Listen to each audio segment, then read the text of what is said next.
கர்த்தரும் இரட்சகருமாகிய இயேசு கிறிஸ்துவின் இனிதான நாமத்தினால Jesus Christ miracle ministry YouTube channel பார்க்குற அனைத்து உள்ளங்களுக்கு என் அன்பின் வாழ்த்துக்களை தெரிவித்துக் கொள்கிறேன். இயேசுதரும் இனிய குடும்ப வாழ்வுங்கிற தலைப்பில் என்ன கொண்டு பரிசுத்த ஆவியின் தப்பன்னு உங்களோட பேசுகிறாங்க. அந்த வார்த்தைக்கு நீங்கள் செவி கொடுங்க. வார்த்தையின்படி உங்களை வாழ அர்ப்பணிக்கும் போது கர்த்தர் உங்களையும் உங்கள் குடும்பத்தையும் மகிழ்ச்சியின் குடும்பம் ஏதேன் குடும்பம் தேவனாய்க்கத்திற்கு கட்டாயமாக வாழ வைப்பாங்க. இப்போ சந்தோஷத்தை குறித்து தான் நம்ம பார்த்துட்டு இருக்கோம். இன்றைக்கி சந்தோஷத்தை குறித்து ஒரு செய்தி பார்ப்போம். நீதிமொழிகள் 12:20. தீங்கை பிணைக்கிறவர்களின் இருதயத்தில் இருக்கிறது கபடம், சமாதானம் பண்ணுகிற ஆலோசனைக்காரருக்கு உள்ளது சந்தோஷம்.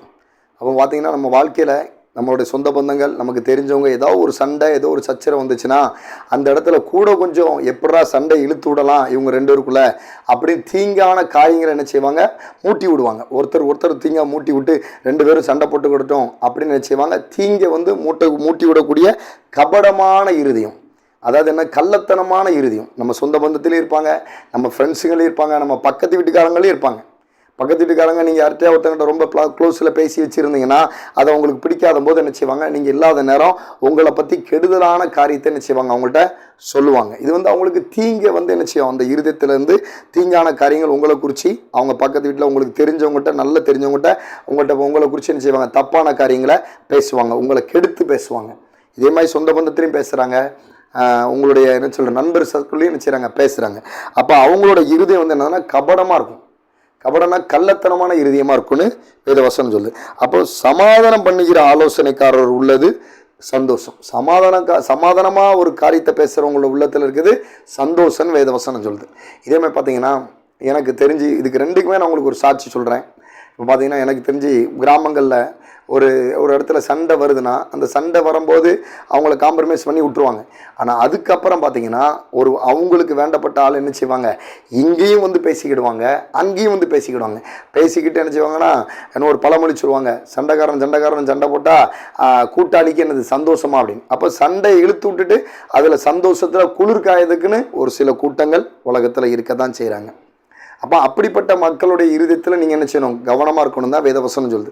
அப்படி கபடமாக இருக்கிற இருதயத்தில், கள்ளத்தனமான இருதயத்தில், உங்களுக்கு தீங்கு விலக்கி வைக்கிறக்கூடிய இருதயம் உள்ள சகோதர சகோதரிகிட்ட சொந்த பந்தத்தில் என்ன செய்யுங்க, நீங்கள் விலகிருங்க.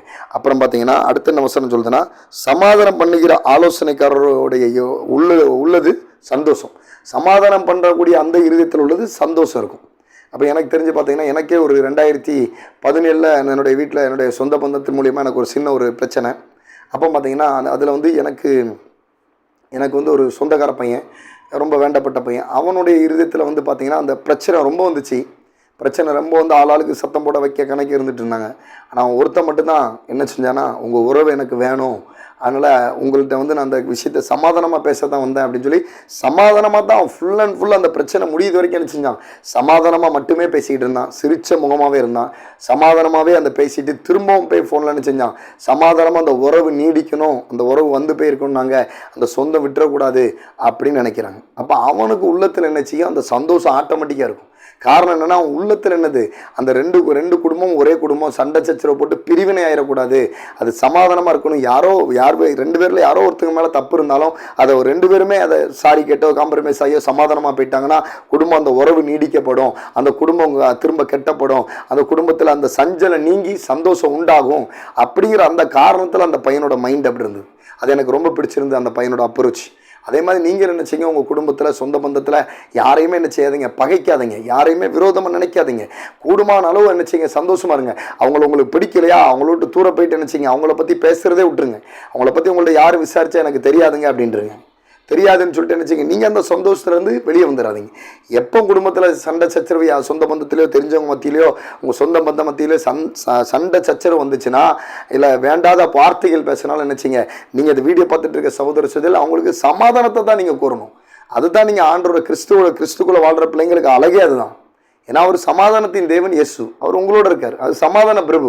அப்போ நீங்கள் என்ன செய்யணும், அந்த இடத்துல சண்டை வேண்டாம் சச்சரவு வேண்டாம் என்ன செய்யணும், சமாதானமான அளவுக்கு நீங்கள் என்ன செய்யணும், அந்த பிரச்சனையை கொண்டு போகணும்.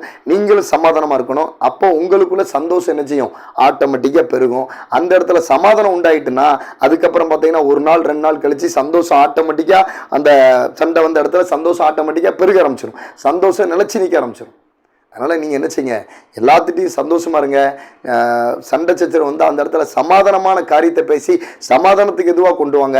அதுக்கப்புறம் அந்த சமாதானம் உங்களுக்குள்ளே என்ன செய்யும், உங்கள் வாழ்க்கையில் உங்கள் சொந்த பந்தம் மத்தியில் உங்கள் ஃப்ரெண்ட்ஸுங்க இடத்துல நீங்கள் வேலை பார்க்குற இடத்துல கர்த்தராகிய தெய்வம் இந்த வசனத்தின்படி என்ன செய்வாங்க, உங்களுக்கு சந்தோஷத்தை கொடுப்பாங்க. அதனால் நீங்கள் எல்லோரும் சந்தோஷமாக இருக்க அழைக்கப்பட்ட பிள்ளைங்க, இந்த வீடியோ பார்த்துட்டு இருக்க சகோதர சகோதரிங்களாம். அதனால் உங்களுக்குள்ள உங்கள் வாழ்க்கையில் சந்தோஷம் பெருகணும்னு நான் மனதார வாழ்த்துறேன். அதில் எல்லா காரியத்தையும் என்ன செய்யுங்க, சந்தோஷமாக ஒரு நிதானமாக செயல்பட்டு பாருங்கள். அந்த காரியத்தில் கட்டாயமாக தேவனாகிய கர்த்தர் உங்களுக்கு வெற்றியை கொடுப்பாங்க, ஜெயத்தை கொடுப்பாங்க. தேவன் தாமே இந்த வார்த்தையின்படி உங்களோட பேசியிருப்பாங்க நான் விசுவாசிக்கிறேன். அதனால் யாருக்கும் கடுகளவும் கூட நினைச்சாதீங்க, தீங்க நினைச்சிடாதீங்க, தீங்கான காரியங்களை விதைச்சிடாதீங்க. அது பின்னாடி உங்கள் குடும்பத்துக்கும் உங்களுக்கும் அது கட்டாயம் என்ன செய்யும், விளைய செய்யும். அதனால் என்ன செய்யுங்க, தீங்க விட்டுட்டு நன்மையை நாடுங்க, சமாதானத்தை நாடுங்க. அப்போ உங்களுக்கு சந்தோஷமும் மகிழ்ச்சி உங்கள் உள்ளத்திலையும் உங்கள் குடும்பத்திலையும் கட்டாயமாக பெருகும். தேவன் தாமே இந்த வார்த்தையின் மூலியமாக உங்களோடு கூட பேசியிருப்பாங்க நான் விசுவாசிக்கிறேன். நீங்கள் தேவனால் ஆசீர்வதிக்கப்பட்ட தேவ ஜனங்கள். கர்த்தர் கிருபை உங்களோடு இருப்பதாக.